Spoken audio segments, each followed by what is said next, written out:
ತಾರೀಕು ಬೆಳಿಗ್ಗೆ ಪೂಜೆ ಮಾಡಕ್ಕೆ ಅಂತ ಹೇಳಿ ಪೂಜಾರರು ಹೋಗ್ತಾರೆ. ಹೋದಂತ ಸಂದರ್ಭದಲ್ಲಿ ಒಂದು 10 ಜನ ಗುಂಪು ಹೋಗ್ಬಿಟ್ಟು ಒಳಗಡೆ ಪೂಜಾರನ್ನ ಹಿಡ್ಕೊಂಡು ಒದೆ ಕೊಡ್ತಾರೆ. ನಾನು ಆ ದೇವಸ್ಥಾನದ ಖಜಾಂಚಿ ಕಾಯಿಗೆ ಆಚೆಗೆ ಎದ್ದು ಬಂದು ನೋಡೋದ್ರೊಳಗಡೆ ಪೂಜಾರು ನಮ್ಮನೆ ಕಡೆಗೆ ಕೊಡು ಬಂದ್ರು. ಬಾಬಾ ಅಂತ ನಾನ್ ಕರೆದೆ. ಕಾರದ್ರೆ ನಮ್ಮನೆಗೆ ನುಗ್ಗಿ, ನಾನೊಬ್ಬ ಗ್ರಾಮ ಪಂಚಾಯತಿ ಅಧ್ಯಕ್ಷ, ಮನೆ ಮುಂದೆ CCTV ಹಾಕಿದೀವಿ. ಹಾಕಿದ್ರು ಕೂಡ ಯಾವುದೇ ಬೈಲ್ದಂಗೆ ಒಂದ್ 10 ಜನ ಗುಂಪು ನುಗ್ಗಿ ಗಲಾಟೆ ಮಾಡಿ ನಮ್ಗೆಲ್ಲ ಹೊಡೆಯಕ್ ಬಂದ್ರು ನಾವು ಯಾವ್ದು ಕಾನೂನಿನ ಕೈ ತಗೊಳ್ಳಿಲ್ಲ. ಪೊಲೀಸ್ನವ್ರಿಗೆ ನಾವು ದೂರ್ ಕೊಟ್ಟಿದೀವಿ. ಅವ್ರೇನ್ ಮಾಡಿದಾರೆ, ನಮ್ಮ ಮೇಲೆ ಒಂದ್ ದೂರ್ ಮಾಡಿದಿ, ತನಿಖೆ ಮಾಡ್ತೀವಿ ಅಂತ ಹೇಳಿದ್ದಾರೆ. ನಮಗೆ ನಂಬಿಕೆ ಇದೆ ಪೊಲೀಸ್ನವ್ರದ್ದು.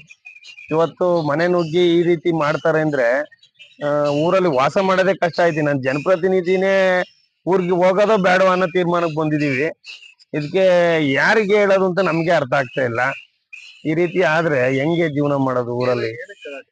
ಏನ್ ಅಲ್ಲಿ ದೇವಸ್ಥಾನದ ವಿಚಾರದಲ್ಲಿ ಇವ್ರು ಪೂಜಾರು 15 ವರ್ಷದಿಂದ ಮಾಡ್ತಾ ಇದಾರೆ. ಅಮ್ಮನಟ್ಟಿ ಶ್ರೀ ಗಂಗಾಮಳಿಕಾ ದೇವಿ ದೇವಸ್ಥಾನದ ಪೂಜಾರಿ ವಿಚಾರವಾಗಿ ಪೂಜಾರು ಪೂಜೆ ಮಾಡಿದ್ರು ಕೂಡ ಇವರು ಪೂಜೆ ಮಾಡ್ತಾ ಇದಾರೆ. ಯಾರನ್ನ ಕಿತ್ರು, ಯಾರಿಗೆ ಕೊಟ್ರು, ಟ್ರಸ್ಟಿಗಳೆಲ್ಲ ಏನಲ್ಲ.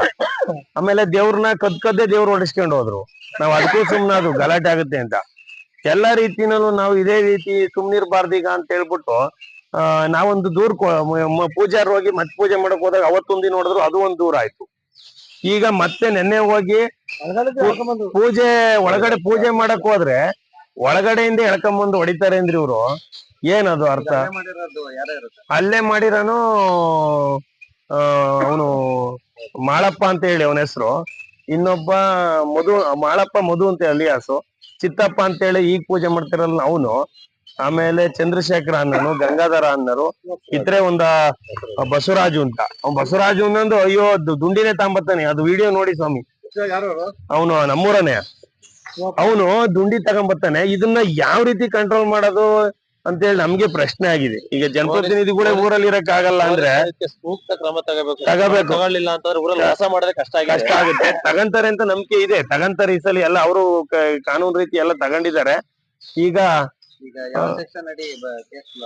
ಅರಸೀಕೆರೆ ರೂರಲ್ ಪೊಲೀಸ್ ಅರಸೀಕೆರೆ ನಾವು ಕೊಟ್ಟಿರೋದ್ರಲ್ಲಿ 115 US 126 189 324 351 ಇಷ್ಟ ಆಗಿದೆ ಸರ್ ನಾವು ಕೊಟ್ಟಿರೋದ್ರಲ್ಲಿ. ಅವ್ರು ಕೊಟ್ಟಿರೋದು ನಾವೇನ್ ತಗೊಂಡಿಲ್ಲ.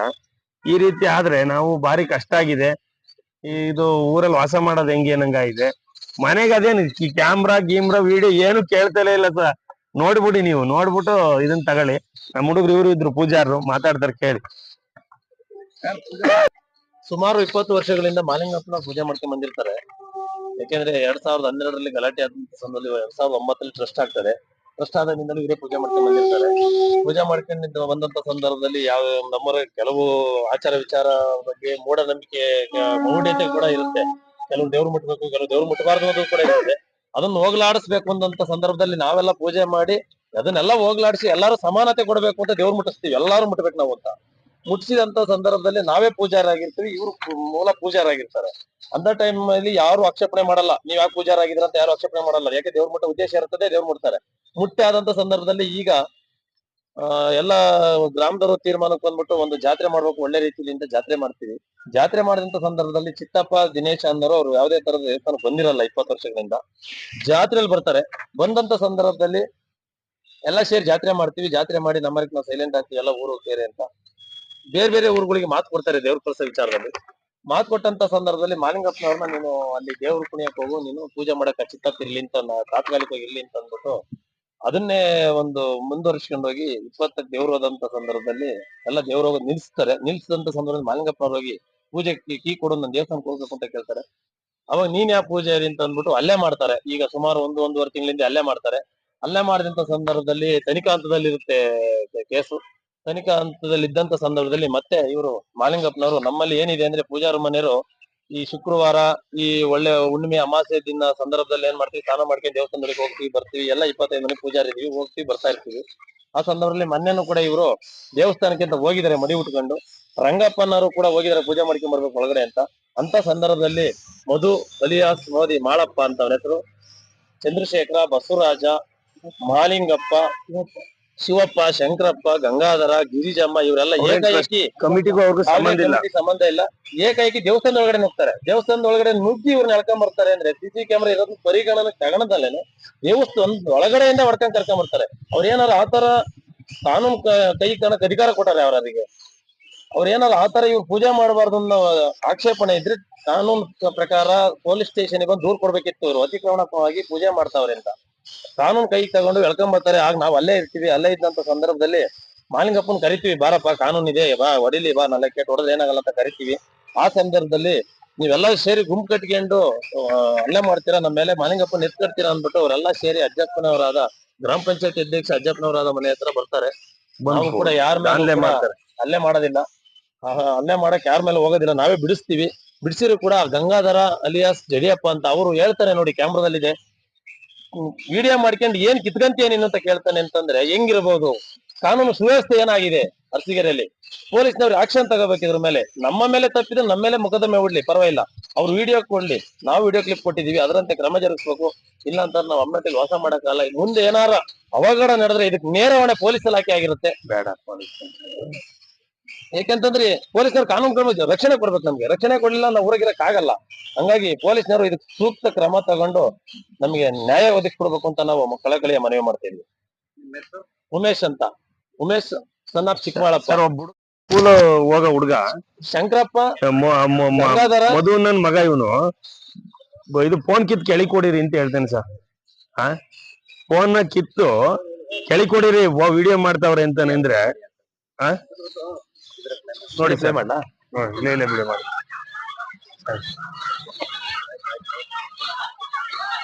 ನೋಡಿ ವಿಡಿಯೋದಲ್ಲಿದೆ, ಫೋನ್ ಕಿತ್ ಕೆಳಿ ಕೊಡಿರಿ ಅಂತ ಹೇಳ್ತಾನ ಅವನು. ಫೋನ್ ಕಿತ್ ಕೆಳಿ ಕೊಡಿರಿ, ಸಿಸಿ ಕ್ಯಾಮ್ರಾ ಕಿತ್ತಾಕ್ರಿ ಅಂತಾನೆ. ಇದೇನ್ ಉದ್ದಾಡ್ತಾನ ಅಲ್ವಾ ಸರ್ ಇದು?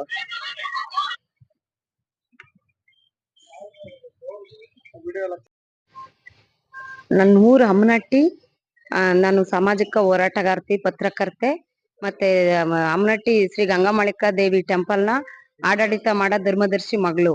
ಈ ಹಿಂದೆಯೂ ನಾನೊಂದು ಹೇಳಿಕೆ ಕೊಟ್ಟಿದ್ದೆ, ಹರೀಶ್ ಅನ್ನೋನು ಈ ತರ ಮಾಡ್ತಾ ಇದ್ದಾನೆ, ಊರಲ್ಲಿ ಶಾಂತಿ ಕದಡ್ತಾ ಇದ್ದಾನೆ. ಪೊಲೀಸರು ಪಾಪ ಎಷ್ಟೇ ಕಾಪಾಡಿ, ಎಷ್ಟೇ ಸೂಕ್ಷ್ಮತೆಯಿಂದ ಕಾಪಾಡ್ಕೊಂಡ್ರು ನಮ್ಮನ್ನ ಅವನು ಏನಾರ ಸಂಚು ರೂಪಿಸಿ ಇದ್ ಮಾಡ್ತಾನೆ.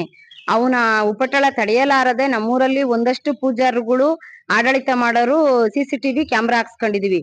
ಅದಕ್ಕೂ ಬಗ್ಗದೆ ಜಗ್ಗದೆ ಈ ಮೊನ್ನೆ ಇದೇ ತರ ಮಾಡಿ ಒಂದು ಹಲ್ಲೆಗಳನ್ನ ಮಾಡಕ್ಕೆ ಪ್ರಯತ್ನ ಪಟ್ಟ. ಅಷ್ಟೊತ್ತಿ ಪೊಲೀಸ್ ಬಂದು ಅವ್ನ್ ನಮ್ಮನ್ನ ರಿಸೀವ್ ಮಾಡಿ ಅವ್ನಿಗೆ ಎಚ್ಚರಿಸಿ, ನಿನಗೆ ಜಿಲ್ಲೆ ಬದಲಾಯಿಸ್ತೀವಿ ಬೋಳಿ ಮಗನೆ, ನೀನ್ ಊರಲ್ಲಿ ಶಾಂತಿ ಕದಡಿ ಅಂತ ಹೇಳಿ DSP, circle inspector, DYSP Lokesh ಸಾಹೇಬ್ರು, ಸರ್ಕಲ್ ಇನ್ಸ್ಪೆಕ್ಟರ್ ಚಂದ್ರಶೇಖರ್ ಸಾಹೇಬ್ರು ಎಚ್ಚರಿಕೆ ಕೊಟ್ರು ಬಗ್ದಂಗೆ. ನಿನ್ನೆ ಸುಮಾರು ಒಂದು 8:30 9 ಗಂಟೆಯಲ್ಲಿ ಇವನು ಏಕಾಏಕಿ ನಮ್ಮನೆ ಒಳಗೆ ಹೆಂಗಸರು ಮಕ್ಕಳು ಅಲ್ಲೆಲ್ಲಿ ನಮ್ಮಟ್ಟಿವ ಕೆಲವು ಅವನು ಒಂದ್ ತಂಡ ಮಾಡ್ಕೊಂಡಾನೆ ಜಗಳ ತೆಗಿಯಕ್ಕೆ. ಅಂತವನ್ನೆಲ್ಲ ಕಟ್ಕೊಂಡು ಸೀದಾ ನಮ್ಮನೆ ಒಳಗ್ ಬಂದ್ ನುಗ್ಗಿ ದೇವಸ್ಥಾನದೊಳಗ್ ಪೂಜೆ ನಡೆಯುವಾಗ ಅರ್ಚಕ್ರ ಮೇಲೆ ದಾಳಿ ಮಾಡಿ ಅರ್ಚಕರ್ನ ಹೆಬ್ಬಾಗ್ಲಿಂದ ಹಿಡಿದು ಸಿಕ್ರು ತಕ್ಕ ಹೊಡ್ಕೊಂಡ್ ತಂದಿದ್ದಾರೆ. ಅಷ್ಟೊತ್ತಿ ಸರ್ಕಲ್ ಇನ್ಸ್ಪೆಕ್ಟರ್ ಕಾಲ್ ಮಾಡಿದಾಗ 112 ಕಾಲ್ ಮಾಡಿದ್ವಿ, ಅದು ಬಿಸಿ ಬಂತು. ಇನ್ಸ್ಪೆಕ್ಟರ್ಗೆ ಕಾಲ್ ಮಾಡಿ DSP ಕಾಲ್ ಮಾಡಿದಾಗ ಇಮಿಡಿಯೇಟ್ ಆಗಿ ಇನ್ಸ್ಪೆಕ್ಟ್ರೇ ಬಂದು ರಿಸೀವ್ ಮಾಡಿ ಸತ್ಯತೆನ ಎಲ್ಲ ವಿಡಿಯೋ DVR ಎಲ್ಲ ತಂದು ಸತ್ಯತೆನ ತಗೊಂಡು ಎಚ್ಚರಿಸಿ FIR ಹಾಕಿ ಎಚ್ಚರಿಸಿದ್ದಾರೆ. ಇನ್ನು ಏನೇನ್ ಕ್ರಮ ಕೈಗೊಳ್ತಾರೋ ಪ್ರೊಸೀಜರ್ ಇರ್ತವೆ, ಮುಂದೆ ಮಾಡ್ತೀವಿ ಅಂತ ನಿಮ್ಗೆ ಭರವಸೆನೂ ಕೊಟ್ಟಾರೆ. ನಿಮ್ ರಕ್ಷಣೆ ಮಾಡ್ತೀವಿ, ಇವ್ನ ಮೇಲೆ ಕ್ರಮ ಕೈಗೊಳ್ತೀವಿ ಅಂತಾನು ಹೇಳಿದ್ದಾರೆ. ನಿಜ ಹೇಳ್ಬೇಕು ಅಂದ್ರೆ ಅಮ್ಮನಟ್ಟಿಲಿ ಏನಾದ್ರು ಪೊಲೀಸ್ ಇಲಾಖೆ ಮಧ್ಯಪ್ರವೇಶ ಮಾಡಿ ನಮಗ್ ಕಾಪಾಡ್ಲಿಲ್ಲ ಅಂದ್ರೆ ಎಣಬಿಡವು. ನೆನ್ನೆ ಒಂದ್ ಚೂರು ಲೇಟ್ ಆಗಿ ಏನಾದ್ರು ಪೊಲೀಸರು ಬಂದಿದ್ರೆ ಯಾರ್ದಾರ ಬುಲ್ಡೆ ಬಿಚ್ಚಿ ಯಾರ್ದಾರ ಎಣ ಬೀಳೋದು. ಹರೀಶ್ ಅಣ್ಣನು ಮುಂದೆ ನಿಂತ್ಕೊಂಡು ಈ ಕೆಲಸ ಮಾಡಿಸ್ತವನೆ. ಅವನಿಗುವೆ ನಮ್ ದೇವ್ರ ಆಡಳಿತಕ್ಕೂ ಯಾವ್ದು ಸಂಬಂಧ ಇಲ್ಲ. ಅವನಿಗೆ ಆಡಳಿತ ಮಾಡೋದ್ ಸರಿ ಇಲ್ಲ ಅಂದ್ರೆ ಒಬ್ಬ ಲಾಯರ್ಗೆ ನೋಟಿಸ್ ಕೊಟ್ರೆ ಆಡಳಿತ ಮಂಡಳಿ ಉತ್ತರ ಕೊಡುತ್ತೆ. ಇವನು ಸಮಾಜದಲ್ಲಿ ಈ ತರ ಶಾಂತಿ ಕದಡೋದು. ಈ ಹಿಂದೆ ಚಿತ್ರದುರ್ಗ ಯಾದವಾನಂದ ಮಠಕ್ಕೆ ಹೋಗಿ ಅಲ್ಲಿ ಲೆಕ್ಕ ಕೇಳಿ ಅಲ್ಲಿ ಇಡೀ ಚಿತ್ರದುರ್ಗ ಜಿಲ್ಲೆ ಯಾದವ ಸಮಾಜದವ್ರ ಕೈಲಿ ಒದಿ ತಿಂದು ಅಲ್ಲಿ ಅನುಚೇತ್ ಅಂತ ಒಬ್ಬ SP ಇವನ್ನ ಚೆನ್ನಾಗ್ ರುಬ್ಬಿ ಕಳ್ಸಿದ್ರು. ಆಮೇಲೆ ತುಮಕೂರಲ್ಲೂ ಇದೇ ತರ ಯಾದವ ರಾಜ್ಯಾಧ್ಯಕ್ಷ ಅದು ಇದು ಅಂತ ಸುಳ್ 420 ಕೆಲಸ ಮಾಡಿ ಅಲ್ಲೂ ಕೂಡ ಎಲ್ಲ ಒದ್ ಕಳ್ಸ್ಯಾರೆ. ಈಗ ಊರಾಗ ಬಂದು ದೇವ್ರ ಆಡಳಿತ ಸರಿ ಇಲ್ಲ, ಲೆಕ್ಕ ಸರಿ ಇಲ್ಲ, ಬುಕ್ ಸರಿ ಇಲ್ಲ ಅಂತ ಹೇಳಿ ಒಂದ್ 4 ಎತ್ ಕಟ್ಕೊಂಡು ಪಾಪ ಗೊತ್ತಿಲ್ಲ ಅವು ಮರ್ಯಾದಸ್ತ್ರಯ ಅಂತ ನನ್ ಮಗನವಕ್ಕೆಲ್ಲಯ ಕಟ್ಕೊಂಡ್ಬಿಟ್ಟು ಅವಕ್ ಇಲ್ದಿತ್ತ ಹಚ್ಚಿ ಅವನ್ನೆಲ್ಲ ಜಗಳಕ್ ಬಿಟ್ಟು ಇಡೀ ಮರ್ಯಾದೆ ಕಳ್ಕೊಂಡ್ ಸಮಾಜ ಅಲ್ಲ ನಮ್ದು, ತುಂಬಾ ಅಸಹಾಯಕ ಸಮಾಜ. ಅಂತ ಸಮಾಜದ ಮರ್ಯಾದೆ ಕಳೆದು ಅಮ್ಮನಟ್ಟಿ ಮರ್ಯಾದೆ ಕಳಿತಾನೆ. ನಮ್ಮ ಊರಿಗೆ ಒಳ್ಳೆ ಗೌರವ ಇದೆ, ಒಳ್ಳೆ ಅಭಿವೃದ್ಧಿ ಆಗಿದೆ. ಆಡಳಿತ ಮಂಡಳಿ ತುಂಬಾ ಚೆನ್ನಾಗಿ ಕೆಲಸ ಮಾಡಿದೆ. ಏನೋ ಶಾಂತಿ ಕದಡಿ ಊರಲ್ಲಿ ವಾತಾವರಣ ಸರಿ ಇಲ್ದಿದ್ಕೆ 4 ದಿವಸ ಸುಮ್ನಿನ ಇರೋಣ ಅಂತ ಹೇಳಿ ಆಡಳಿತದವ್ರು ಸುಮ್ನಿದ್ದಾರೆ, ರಕ್ಷಣೆ ತಾಂಡಿದ್ದಾರೆ. ಈಗ ಪೊಲೀಸು ನಾವಿದೀವಿ, ನಿಮಗೆ ಧೈರ್ಯ ಕೊಡ್ತೀವಿ, ನೀವೆಲ್ಲಾ ಚೆನ್ನಾಗಿ ಕೆಲಸ ಮಾಡಿ ಅಂತ ನಮ್ಗೆ ಹೇಳಿದ್ದಾರೆ. ನಾವು ಕಾನೂನಲ್ಲಿ ಏನಿದೆಯೋ ಅದನ್ನ ನಾವು ಮಾಡ್ಕತೀವಿ, ಅದ್ ನಮಗ್ ಬಿಟ್ಟಿತ್ತು. ಹರೀಶ್ಗೂ ನಮ್ಮ ಆಡಳಿತ ಮಂಡಳಿಗೂ ಯಾವುದೇ ಸಂಬಂಧ ಇಲ್ಲ. ಈ ಹಿಂದೆ ಇವ್ರ ಹಿಂದಿನಿಂದಲೂ ಇದೆಯಾ, ಹಿಂದೆ ಈಗ ಒಂದ್ 20 ವರ್ಷದಲ್ಲೂ ಹಿಂಗ್ ಮಾಡಿ ಊರಾಗೆಲ್ಲ ಶಾಂತಿ ಕದಡಿ ಇವ್ರ ಚಿಕ್ಕಪ್ಪ ಇದೇ ಕೆಲಸ ಮಾಡಿ ದೇವ್ರ ದುಡ್ಡು ಹೊತ್ಕೊಂಡ್ ಹೋಗಿದ್ದ. ಆ ಕಾಲಘಟ್ಟದಾಗೆ ಎಂ ನಂಜುಂಡಸ್ವಾಮಿ ಅಂತ SP ಇದ್ರು, ಅವರು ದುಡ್ಡು ತರ್ಸಿಕ್ಕಿ ನಮ್ಮೂರಿಗೆ ನ್ಯಾಯ ಕೊಡ್ಸೋದ್ರು. ತದನಂತರ ನಮ್ಮ ಅಪ್ಪಾರ್ ಮಾಡ್ತಿದ್ರು, ಆಮೇಲೆ ಕೋರ್ಟ್ಗೆ ಹಾಕಿ ಕೋರ್ಟಲ್ಲೂ ಗೆದ್ದು, ಆಮೇಲೆ ನಮ್ ತಂದೆ ಅರ್ಥ ಮಾಡ್ಕೊಂಡು ಒಂದ್ ಟ್ರಸ್ಟ್ ಮಾಡ್ಕೊಡ್ತು. ಟ್ರಸ್ಟ್ ಅವ್ರು ಕೆಲವ್ರು ಕೆಲಸ ಮಾಡಿಲ್ಲ, ಕೆಲವ್ರು ಕೆಲಸ ಮಾಡಕ್ ಸಪೋರ್ಟ್ ಮಾಡ್ಯವ್ರೆ ಅಭಿವೃದ್ಧಿಗೆ. ಟ್ರಸ್ಟ್ ಅಲ್ಲಿ ಕೆಲವು ಮೆಂಬರ್ಗಳು ತುಂಬಾ ಒಳ್ಳೆಯವರು ಇದ್ದಾರೆ. ನಮ್ಮ ಊರಿನಲ್ಲೂ ಕೆಲವರು ತುಂಬಾ ಒಳ್ಳೆ ಜನ ಇದ್ದಾರೆ. ಎಲ್ಲ ಒಂದ್ 4-3 ಹರೀಶ್ನಂತ 420 ನನ್ ಮಗ ರೌಡಿ ಶೀಟರು, ಇಂತ ನನ್ ಮಗನ ಒಂದು ಅನಾಹುತದಿಂದ ಇವನ್ ಮಾಡೋ ಒಂದು ಕೆಟ್ಟ ಕೆಲಸದಿಂದ ಇಡೀ ಅಮ್ನೆಟ್ಗೆ ಕೆಟ್ಟ ಹೆಸರು ಬತ್ತೈತೆ. ಖಂಡಿತ ಪೊಲೀಸ್ ಇಲಾಖೆ ನಮ್ಮನ್ನ ರಕ್ಷಣೆ ಮಾಡೈತೆ, ಸೂಕ್ಷ್ಮತೆಯಿಂದ ಕಾಪಾಡೈತೆ. ಮುಂದಕ್ಕೆ ಇವನ್ ಮೇಲೆ ಸರಿಯಾದ ಕ್ರಮ ಜರುಗಿಸಿ ಇವನಿಗೆ ಏನ್ ಮಾಡ್ಬೇಕೋ ನಾವ್ ಮಾಡ್ತೀವಿ ಅಂತ ಭರವಸೆನೂ ಕೊಟ್ಟಿದೆ. ಪೊಲೀಸ್ ಇಲಾಖೆಗೆ ತುಂಬಾ ಥ್ಯಾಂಕ್ಸ್. ನಡಿಬಾರ್ದು ಘಟನೆ ಅಮ್ನಟ್ಟಿಲ್ ನಡೀತಿರ್ತವೆ, ಆದ್ರೂ ಅಂತ ಘಟನೆ ಒಳಗಡೆ ನಮಗ್ ಕಾಪಾಡಿರೋದು ತುಂಬಾ ಅವ್ರಿಗೆ ಥ್ಯಾಂಕ್ಸ್. ನೆನ್ನೆಲೂ ಕೂಡ ಬಂದು ಕ್ಷಣ ಮಾತ್ರದಲ್ಲಿ ಬಂದು ನಮ್ಮ ಊರಲ್ಲಿ ಏನು ಆಗದೆ ಇರೋ ತರ ನೋಡ್ಕೊಂಡು ನಮ್ಮನ್ನ ಕಾಪಾಡಿದ್ದಾರೆ. FIR ಹಾಕಿ ಮತ್ತೆ ಒಂದಿಷ್ಟು ಕೇಸ್ ಅಲ್ಲ, ಹರೀಶ, ಮೋದಿ, ಆಮೇಲೆ ಶಂಕರಪ್ಪ, ಅಜ್ಜಪ್ಪ ಆಲಿಯಾಸ್ ಪಿಳ್ಳೆ, ಮತ್ತೆ ಗಂಗಾಧರಪ್ಪ, ಜಡಿಯಪ್ಪ ಆಲಿಯಾಸು, ಶೇಖರಪ್ಪ, ಬಸವ, ಮತ್ತೆ ಇನ್ನೊಂದಷ್ಟು ಅವನ್ ತಂಡ ಐತೆ, 10 ಜನ. ಶಂಕರಪ್ಪ, ಪಾತಪರ್ ಶಿವ, ಶೋಭಿ, ಮತ್ತೆ ಮಲ್ಲಮ್ಮ, ಇವ್ರ ಮೇಲೆಲ್ಲ FIR ಮಾಡ್ಯವ್ರೆ ಪೊಲೀಸರು. ಅಲ್ಲಿ ನಮ್ಮ ಮನೆ ಬಾಕ್ಲಿಗೆ ಯಾರ್ಯಾರು ಬಂದಿದ್ರು, ದೇವಸ್ಥಾನದೊಳಗೆ ಯಾರ್ಯಾರು ಬಂದಿದ್ರು, DVR ಅಲ್ಲಿ ಯಾರ್ಯಾರು ಫೋಟೋ ಇದೆ, ಅವ್ರ ಫೋಟೋನೆಲ್ಲ FIR ಮಾಡಿ ಎಚ್ಚರಿಸಿದ್ರೆ ಮುಂದೆ ಇವ್ರ ಮೇಲೆ ಸರಿಯಾದ ಕ್ರಮ ಜರುಗಿಸ್ತೀವಿ ಅಂತ ಭರವಸೆನೂ ಕೊಟ್ಟು ನಮ್ಗೆ ಎಲ್ಲ ಹೇಳಿದಾರೆ, ನಿಮ್ಗೆ ಕಾಪಾಡ್ತೀವಿ ಅಂತ. ಮುಂದೆ ಕಾಪಾಡ್ತಾರೆ. ಈ ಸದ್ಯದ ಪರಿಸ್ಥಿತಿಗೆ ನಮ್ಮ ಮಟ್ಟಿಗೆ ಒಂದು ರಿಸರ್ವ್ ಪೊಲೀಸ್ ಹಾಕಿ ದೇವಸ್ಥಾನದಲ್ಲಿ ಪೂಜಾ ಕೈಂಕರ್ಯಗಳು ಚೆನ್ನಾಗಿ ನಡೆಯಂಗೆ ಹೇಳಿ ಆಡಳಿತ ಮಂಡಳಿ ಕರೆದು ನಮ್ಮನ್ನೆಲ್ಲ ಮಾತಾಡಿ ನೀವೆಲ್ಲ ನಡೆಸ್ರಿ, ನಾವಿದೀವಿ, ಇಂತರ್ಗೆಲ್ಲ ನೀವ್ ಯಾಕೆ ಎದ್ರೀರಾ, ಇವನ್ ಯಾರು, ಇವನು ದರೋಡೆಕೋರ, ಇವನಿಗೆ ನೀವ್ ಯಾಕೆ ಎದ್ರಿತೀರಾ, ನಿಮ್ ಕೆಲಸ ನೀವ್ ಮಾಡಿ ಅಂತ ನಮ್ಗೆ ಧೈರ್ಯನೂ ಕೊಟ್ಟಿದ್ದಾರೆ. ಪೊಲೀಸ್ ಇಲಾಖೆಗೆ ತುಂಬಾ ಥ್ಯಾಂಕ್ಸ್, ನಮ್ಮನ್ನ ರಿಸೀವ್ ಮಾಡಿದ್ದಾರೆ. ಅವ್ರು ಇದೇ ತರ ವರ್ಷಕ್ಕೆ 6 ತಿಂಗಳಿಗೆ ಹಿಂಗ್ ಬಂದು ದಾಳಿ ಎಬ್ಬಿಸಿ ಹೊಟ್ಬಿಡ್ತಾರೆ. ಲೆಕ್ಕ ಕೊಡ್ರಿ, ದುಡ್ಡು ಕೊಡ್ರಿ ಅಂತ ಬೇಡಿಕೆ ಇಡ್ತಾರೆ.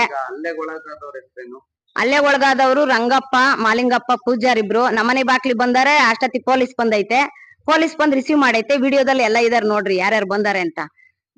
ಯಾವಾಗ್ಲೂ ಗೊತ್ತಿರ್ತಾರೆ. ಇಲ್ಲ, ಕೌಂಟರ್ ಕೇಸ್ ಇಲ್ಲ. ಇದು ನಮ್ ಸಂಬಂಧ ಏನಿದೆ ಅದು ವಿಡಿಯೋದಲ್ಲಿ ಅದ್ ಮಾಡ್ತೀವಿ, ನಿಮ್ ಮೇಲೆಲ್ಲ ಮಾಡಲ್ಲ, ನಿಮ್ ಪಾತ್ರ ಇಲ್ಲ ಅಂತ ನಮ್ಗೆ ವಿಶ್ವಾಸ, ಧೈರ್ಯ ಹೇಳಿದ್ದಾರೆ ಸಾಹೇಬ್ರು. ಆತರ ಏನಾದ್ರು ಆಗಿದ್ರೆ ನಾವು ತನಿಖೆನಲ್ಲಿ ಯಾರೇ ಆತರ ನಿರಪರಾಧಿಗಳಿದ್ರೆ ತೆಗಿತೀವಿ ಅಂತಾನು ಹೇಳಿದ್ದಾರೆ. ಅದೆಲ್ಲ ಏನೇನು ಅಲ್ಲ. ಒಟ್ಟಾರೆಯಾಗಿ ಈಗ ನಮ್ಗೆ ಇವ್ರು ದೊಡ್ಡ ತಲೆನೋವಾಗಿರೋದ್ರಿಂದ ಇವ್ರನ್ನ ಮೊದ್ಲು ಗಡಿಪಾರ್ ಮಾಡ್ಬೇಕು, ಇಲ್ಲ ಊರಿಂದಾನೇ ಇವ್ರನ್ನ ಕಳಿಸ್ಬೇಕು. ಇವ್ರಿಗೇನಾದ್ರೂ ಆತರ ಅಸಮಾಧಾನ ಇದ್ರೆ ಒಂದ್ ನೋಟಿಸ್ ಕೊಡ್ಲಿ, ಉತ್ತರ ಕೊಡ್ತಾರ ಆಡಳಿತ. ಅದಕ್ಕೂ ಇದಕ್ಕೂ ಸಂಬಂಧ ಇಲ್ಲ. ಸಂಬಂಧ ಇಲ್ದಾರೆಲ್ಲ ಬಂದು ಊರಾಗ ದೊಂಬಿ ಎಬ್ರಿಸಿ ಶಾಂತಿ ಕದಡಿ ಅಮ್ನಟ್ಟಿ ಕೆಟ್ಟ ಹೆಸರು ತರ ವ್ಯವಸ್ಥೆ ಆಗ್ತೈತಿ. ಇದು ಇನ್ನೂ ಪೊಲೀಸ್ ಇಲಾಖೆ ಇನ್ನೂ ಹೆಚ್ಚಿನ ತನಿಖೆಗೊಳಪಡಿಸಿ ಇವ್ರನ್ನ ಜಿಲ್ಲೆಯಿಂದ ಬದಲಾಯಿಸೋದು ಬಹಳ ಒಳ್ಳೇದು. ನಾಗೇಶ್ ಸಾಹೇಬ್ರು DSP ಆದಾಗ ಹರೀಶ್ ಈ ತರ ಎಚ್ಚರಿಸಿದ್ರಿಂದ ಅವನು ಊರ್ನೇ ಬಿಟ್ಟಿದ್ದ, ಇಡೀ ಜಿಲ್ಲೆನೆ ಬಿಟ್ಟಿದ್ದ. ಈಗ ಮತ್ತೆ ಬಂದು ವಾರಕ್ಕೊಂದ್ ದಿವಸ 15 ದಿವಸಕ್ಕೊಂದ್ ದಿವಸ ಈ ಬರ್ದವಕ್ಕೆಲ್ಲವ ಪಾಪ ಅಮಾಯಕರಿಗೆಲ್ಲ ಕೇಸ್ ಹಾಕ್ಸಿ ಊರ್ ತುಂಬಾ ಮರ್ಯಾದೆ ಕಳಿತವನೆ. ಏನ್ ಮಾಡ್ತೀರೋ ಗೊತ್ತಿಲ್ಲ. ಅವನ್ನಂತೂ ಈ ಸತಿ ಬಿಡಬಾರ್ದು ಅಂತ ನಾನು ಪೊಲೀಸ್ ಇಲಾಖೆಗೆ ಮನವಿ ಮಾಡ್ಕೊಂತ ಇದೀನಿ.